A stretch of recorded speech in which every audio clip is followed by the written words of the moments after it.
عيش في بيوت صغيرة بس كان فيها حب كتير. الجيران كانوا زي الأهل، والواحد كان يعرف كل حد في الحارة. أفتكر لما كنت صغيرة كنا نلعب في الشارع من غير خوف، والأمهات كانوا يخرجوا يتكلموا مع بعض وهم بيشتغلوا. كان في تكافل وحب، الواحد كان يحس بالأمان. البيوت كانت بسيطة، مفيش تكييف ولا حاجات كتيرة، بس كان في دفى جوايا. كنا نقعد في الحوش نتكلم ونحكي حواديت، والعيلة كلها مجتمع. ما كانش فيه تلفزيون كتير، فكنا نسمع الراديو ونغني مع بعض. الأكل كان طبيعي وصحي، مفيش مواد حافظة ولا حاجات صناعية. كنا نزرع في البيت شوية خضار، والفراخ كانت تجري في الحوش. طعم الأكل كان مختلف خالص، كان له ريحة وطعم حقيقي. المدارس كانت بسيطة، بس المدرسين كانوا محترمين قوي، وكان في احترام متبادل. الطلبة كانوا يحترموا المدرسين، والمدرسين كانوا بيحبوا الطلبة زي ولادهم. التعليم كان أهم حاجة في البيت. الأفراح كانت في الشارع، كل الحارة تشارك، الناس تجيب كراسي من بيوتها والكل يساعد في الطبخ والتحضير. ما كانش فيه قاعات أفراح غالية، بس كان فيه فرحة حقيقية وحب. النهاردة هحكي لكم عن حاجة غابت خلاص في زماننا ده. هحكي لكم عن استقبال الجيران الجداد زمان. والله كانت أيام حلوة أوي يا ولاد. لما كان حد جديد بيجي يسكن في الحارة، كان الكل بيتسابق على زيارته والترحيب بيه. أنا فاكرة لما أبوكم الله يرحمه كنا لسه متجوزين جداد، وانتقلنا على بيت في حارة الشربطلي في وسط البلد. ما كملناش يومين إلا وجيراننا خبطوا علينا الباب. أم سعاد الله يرحمها جات ومعاها صينية مليانة بقلاوة بالفستق الحلبي.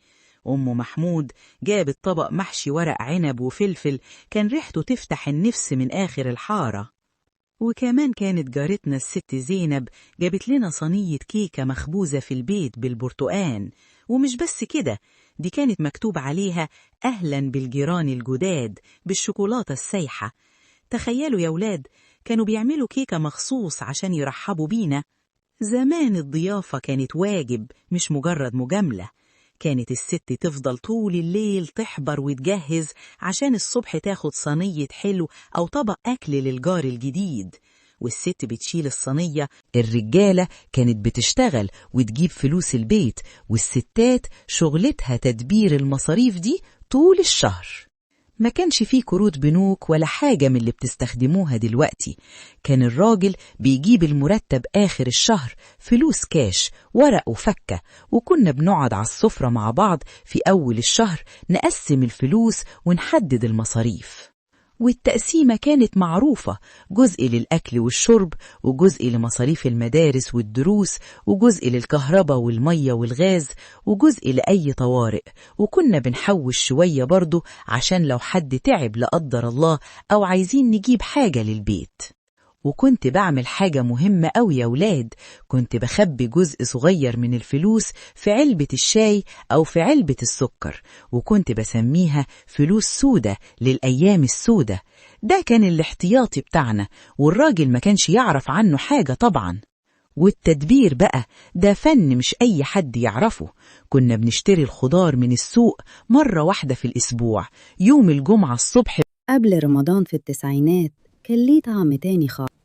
كنت قبل رمضان بكم يوم أقول لنفسي لازم ألحق آكل فسيخ، أهو مش هشوفه طول الشهر. البيت يكون هادي بس قلبي فرحان إن رمضان خلاص قرب. أقشر البطاطس واحدة واحدة واغسل البصل الأخضر كويس وأحطه جنبي. أحط الطاسة على النار وأنزل فيها البطاطس وأفضل أقلب لحد ما تتحمر وتقرمش وتبقى لونها ذهبي يفتح النفس.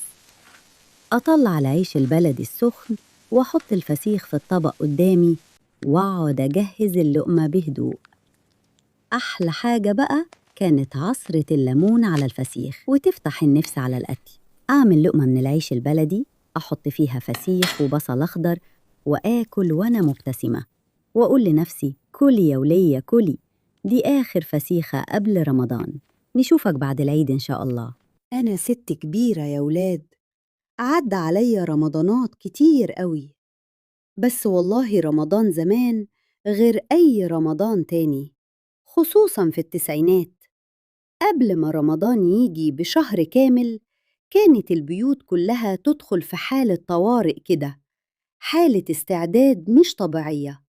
تحس إن في ضيف عزيز قوي جاي، وكل بيت عايز يستقبله أحسن استقبال. أول ما هلال شعبان يظهر كنا نقول لبعض: شدوا حيلكم، رمضان قرب. والجملة دي لوحدها كانت كفيلة تقلب حال البيت. نبتدي نطلع الورق والقلم ونكتب لستة طويلة عريضة: ياميش رمضان، وكأننا بنجهز مؤونة سنة مش شهر. تمر هندي، كركديه، عرقسوس، قمر الدين، تين مجفف، زبيب، جوز هند، لوز، بندق، عين جمل.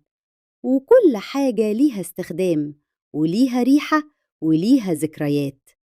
ننزل بقى على العطار، يا سلام على ريحة العطارة زمان، والستات واقفة زحمة، وكل واحدة: حطلي نص كيلو زبيب، لا لا خليه كيلو، رمضان طويل.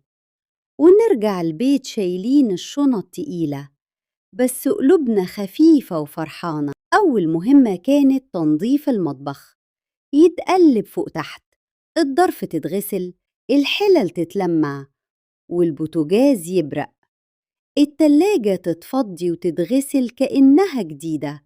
نقعد على السفرة شغل بقى، قمر الدين يتقطع حتت صغيرة ويتحط في علب، الزبيب يتنقى حباية حباية ويتغسل ويتفرد ينشف، جوز الهند يتحمص على نار هادية وريحته تملى البيت، والسوداني يتقشر، ونقعد نحكي ونضحك وإيدينا شغالة. ريحة البيت كلها تبقى رمضان.